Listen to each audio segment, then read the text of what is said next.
Alright, so looking at section 6.1, talking about linear functions and inequalities.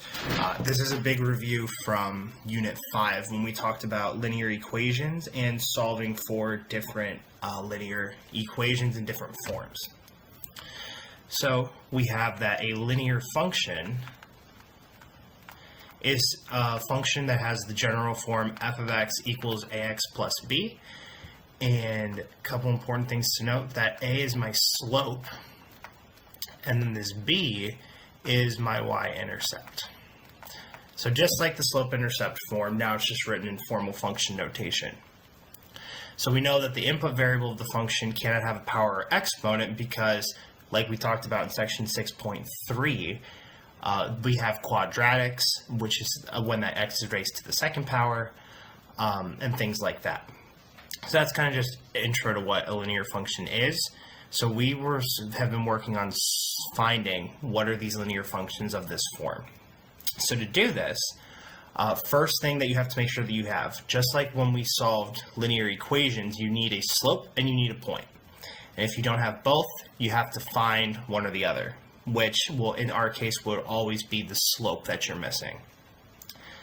Then once you have a point and a slope, move into slope-intercept form, so that y equals mx plus b form.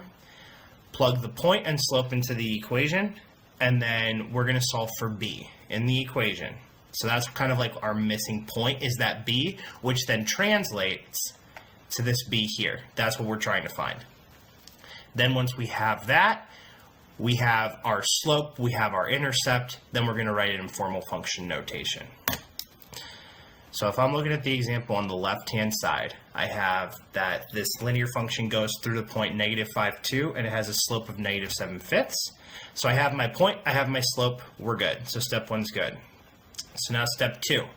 I want to translate this into my linear equation y equals mx plus b.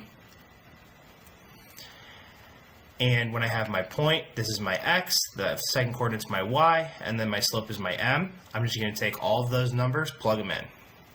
So I have 2 is equal to negative 7/5 times negative 5, and then plus b. And that is what I'm trying to solve for right there, is that b. So then I go ahead and simplify that. So I have 2 equals negative 7/5 times negative 5. Those 5s are going to cancel out since one's in the top on the numerator and one's in the denominator on the bottom.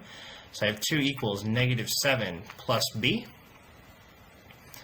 Or, sorry, that should be a positive 7. Negative times negative. So there we go. So 2 equals 7 plus b. Then to get that b alone, I'm going to subtract 7 from both sides. So I get that b equals negative 5. So now I have all my information. I was given my slope right away of negative 7/5. My b is negative 5. So now writing that in formal function notation, I have f of x equals negative 7/5 x minus 5. And that is that linear function. The second one is done the exact same way. And then looking at the third one, going through the points 0, 1 and negative 1, 2, this is where we're given 2 points. We don't know our slope, so we have to calculate our slope. So, general little refresher, my slope is my change in y over my change in x, y2 minus y1 over x2 minus x1. So these points, I have my x1 and my y1, and then my x2 and my y2. So I just want to take those, plug them into the formula. So my slope is here, 2 minus 1 over negative 1 minus 0. So I get 2 minus 1, 1, negative 1 minus 0, negative 1. So this has a slope of negative 1, this linear function. So now I have my slope, and I have 2 points. It doesn't matter which point you plug in to the formula, as long as you are consistent in both the x and the y that you plug in, because they're both landing on the function. So I'm going to work with this first point, 0, 1. So I want to translate now to my linear equation, slope-intercept form of y equals mx plus b. So I have 1 equals my slope, negative 1, times my x, 0, plus b. And then negative 1 times 0 is 0, so I just get that 1 equals b. So there's my b. I solved for my slope here. So now translating that into function notation, I have that f of x is equal to negative 1x plus 1, and then kind of just cleaning that up, f of x equals negative x plus 1. So that is an example of when you're given 2 points instead of the slope and the point, how you would write that as a linear function. All right. Also in this section, we talked about linear inequalities. So we have that a linear inequality looks at multiple different values that satisfy a given condition of something that's less than, greater than, or with the combination of one of them with being equal. So kind of like a quick example, if I said that x is greater than 1, a solution to this would be 2. Another solution would be 5. Another solution would be 100. There's an infinite number of solutions. It's just anything that satisfies, it's a value that's greater than 1. But something that doesn't work, as an example, would be 0, negative 1, anything like that. So if you have something that is also equal, so something like x is equal or is greater than or equal to 1, then another solution is the value itself. So 1 satisfies that inequality as well, as does 2, 5, 100, etc. So that's what it means to be an inequality, is we're just finding values that are all greater than, anything that's less than, and then if it has that bar under the symbol, then it's then equal to whatever value is also another possible solution. So the only other thing is with interval notation. So interval notation is kind of a formal way of saying how linear inequality solutions are in more of, like I said, a formal way. So if you have an interval notation, for this example, a is greater than 1, then you have parentheses around the numbers 1 and infinity. And that interval notation is saying that anything from 1 to infinity is going to satisfy that inequality. However, this parentheses here tells us that 1 is not a valid solution. And if you look down 2 boxes, a is greater than or equal to 1. The difference is that we have this closed-in bracket here. When there's a closed-in bracket, that means that that solution is also a valid solution to my inequality. And then when it comes to solving linear inequalities, a very important note is that if you end up dividing by a negative number to get your variable alone on one side of the inequality, then the inequality actually switches directions, regardless of if there's equal to in there or if there's not equal to in there. All right, so let's do 3 examples.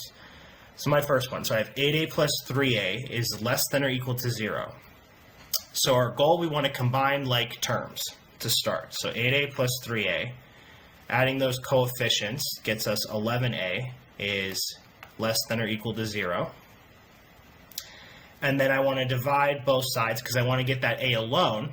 So treat that inequality just like a regular equal sign. The laws apply. Only thing that changes again is when you divide by a negative number. But in this case, we're not dividing by a negative number. So when I divide both sides by 11, 0 divided by 11 is 0. So I get that a is less than or equal to 0. So that means that any value less than or equal to 0 satisfies this inequality. So that means that anything from negative infinity up to and including 0 works. So in interval notation, I have negative infinity to 0, and then I'm going to have a closed bracket around that 0, because 0 is a valid solution, and then a parentheses around that infinity. Anytime that you have an infinity, you don't want to have a bracket, you always just want a parentheses. Okay, going on to the second one, we have 2x minus 3x is greater than or equal to 6. So combining these two, we have negative x is greater than or equal to 6. Now I want to get that x alone, but there's kind of an unwritten negative 1 there. So to get that x alone, I need to divide both sides by negative 1. So since that's the case, I'm dividing by a negative number, so what's going to happen is that this inequality is actually going to switch around. So I'm going to have that x is less than or equal to negative 6. And that's something that a lot of people will confuse. They will forget to switch around that inequality, but it's really, really important that you do. So x is less than or equal to negative 6. So if I look at the first one, same kind of interval notation. So I have negative infinity to negative 6. Negative 6 has a closed bracket because it's a valid solution, and then my negative infinity has a parentheses.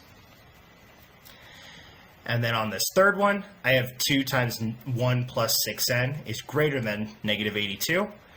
So you can do one of two things. You can either start by dividing both sides by 2, or you can distribute that 2. So I personally just like to distribute the 2 out. So we have 2 plus 12n is greater than negative 82. Now again, just treat this just like a regular linear equation. So we're trying to solve for n. So I'm going to start by subtracting 2 from both sides. So I get that 12n is greater than negative 84. And then to get that n alone, I want to divide both sides by 12. So I have that n is greater than negative 7. A very common mistake that people will also make sometimes is they'll flip around the inequality when they're not dividing by a negative number, but it results in a negative number.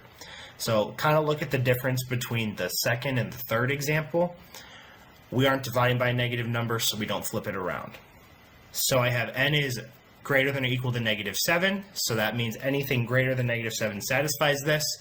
So anything from negative 7 to infinity will satisfy this.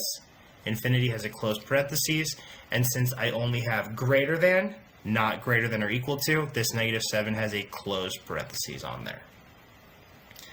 So when it comes to solving these linear inequalities, sometimes you're going to have to distribute a little bit more. Sometimes you're going to have to do a little bit of extra algebra with it. But this is all, again, how you solve them and more or less the gist of what they are when you flip and how to write an interval notation.